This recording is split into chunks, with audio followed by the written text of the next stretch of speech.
Assalamualaikum warahmatullahi wabarakatuh. Perkenalkan, nama saya Dewi Safitri, NIM saya 616080720010. Di sini saya akan mempresentasikan hasil kerja saya yang berbahas sebagai dasar negara. Dasar negara Indonesia merupakan hasil dari pemikiran para pendiri negara untuk menemukan landasan atau pikiran yang kokoh untuk di atasnya didirikan negara Indonesia yang merdeka. Walaupun demikian, rumusan dasar negara itu baru mengemukakan pada masa persidangan BPUPKI. Namun, bahan-bahannya telah dipersiapkan sejak awal pergerakan kebangsaan Indonesia. Pancasila dalam konteks ketatanegaraan. Pancasila sebagai start fundamental norma yang tercantum dalam alinea keempat pembukaan UUD 1945. Pancasila sebagai filosofi negara. Hubungan pembukaan UUD 1945 dengan batang tubuh yang mempunyai fungsi hubungan langsung yang bersifat kausal, organis dengan batang tubuh UUD 1945.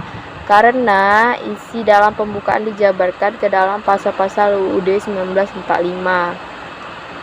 Hubungan Pancasila dengan pembukaan UUD 1945.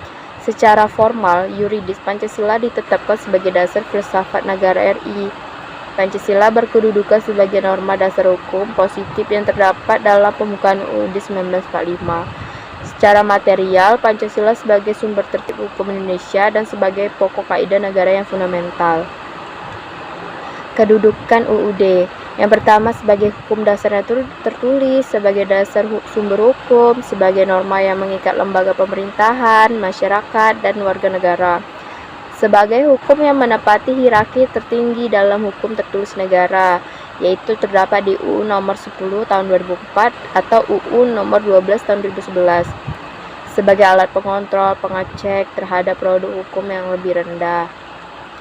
UUD RI 1945. UUD 1945 sebagai hukum dasar tertulis, hukum dasar tidak tertulis atau konvers. Struktur pemerintahan Indonesia berdasarkan UUD. Demokrasi Indonesia dan penjabarannya menurut UUD 1945 dalam sistem ketatanegaraan Indonesia. Sistem pemerintahan negara menurut UUD 1945 atau sistem kekuasaan, asas otonomi antar lembaga negara.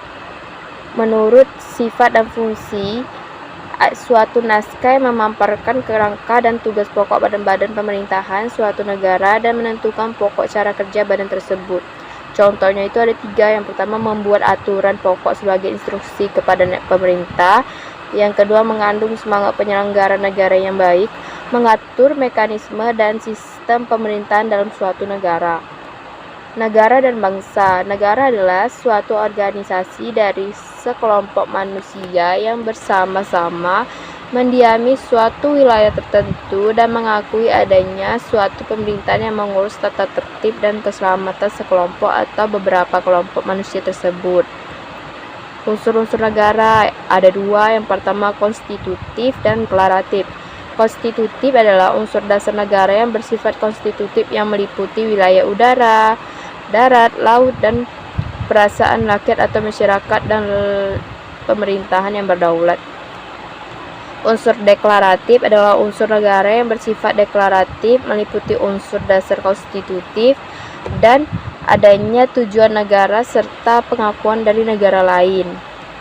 Tujuan negara ada 4 yang menurut teori. Yang pertama, berdasarkan kekuasaan tujuan negara adalah untuk mencapai dan mempertahankan kekuasaan. Yang ketiga, mengutamakan kemakmuran perorangan negara melalui undang-undangan, menjamin kebebasan untuk mencapai kemakmuran individu atau liberty liberal. Mengutamakan kemakmuran rakyat dicapai secara adil. Negara hukum atau material social service state. Bentuk negara kesatuan yang menghendaki satu negara yang Negara serikat yang merupakan bentuk negara yang terdiri dari negara-negara bagian. Tiap-tiap negara bagian mempunyai hak untuk menyusun undang-undang dasar sendiri, serta mengarus urusan rumah tangga pemerintahan secara bebas. Negara Indonesia merupakan negara kesatuan yang berbentuk republik atau sistem kekuasaan negara. Paham negara persatuan. Hakikat negara persatuan Negara yang merupakan suatu kesatuan dan unsur-unsur yang membentuknya, yaitu rakyat yang terdiri atas berbagai macam etnis, suku bangsa, golongan, kebudayaan, agama, wilayah yang memiliki karakter dan sifat yang berbeda-beda. Merupakan satu negara, satu rakyat, satu wilayah, dan tidak terbagi-bagi seperti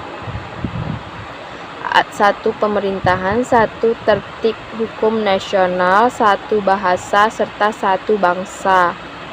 Makna persatuan dengan seloka Bhinneka Tunggal Ika, paham negara kebangsaan berlandaskan Pancasila. Paham negara integralistik yang terkandung dalam Pancasila meletakkan asas kebersamaan, hidup keselarasan dalam hubungan antar individu maupun masyarakat, tidak mengenal dominasi mayoritas, tidak memihak kepada yang kuat, tidak mengenal tirani minoritas, di dalam terkandung nilai-nilai bersamaan, kekeluargaan, kebinekaan. Inti paham integralistik. Menurut Muhammad Yamin, negara merupakan suatu susunan masyarakat, golongan, bagian dan anggotanya berhubungan erat dengan satu dan yang lain. Semua golongan, bagian, dan anggotanya merupakan persatuan masyarakat yang organis. Yang terpenting dalam kehidupan bersama adalah perhimpunan bangsa seluruhnya. Negara tidak memihak kepada suatu golongan atau perseorangan. Negara tidak menganggap kepentingan seseorang menjadi sebuah pusat. Negara tidak hanya untuk menjamin kepentingan seseorang atau golongan saja. Negara menjamin kepentingan seluruh sebagai suatu kesatuan integral. Negara menjamin keselamatan hidup bangsa seluruhnya sebagai suatu kesatuan tidak dapat dipisahkan. Kesimpulan, sebagai hukum positif dalam tertib hukum Indonesia yang tertinggi, UUD bersifat tertulis. Rumusannya harus jelas dan mengikat pemerintahan sebagai penyelenggara negara setiap warga negara. Norma-norma atau aturan dalam UUD harus dilaksanakan secara konstitusional. Selain hukum dasar tertulis, terdapat konvensi sebagai aturan dasar yang timbul dan terpelihara dalam praktek penyelenggaraan negara meskipun tidak tertulis. Syarat konvensi tidak bertentangan dengan UUD. Sebagai pelengkap UUD, pengisi kekosongan karena UUD tidak mengatur, berlaku berulang-ulang dan dipelihara, merupakan kebiasaan dalam penyelenggaraan negara. Yang terakhir, tidak tertulis. Sekian dari presentasi saya, kurang dan lebihnya saya mohon maaf. Wassalamualaikum warahmatullahi wabarakatuh. Sampai jumpa di selanjutnya teman-teman.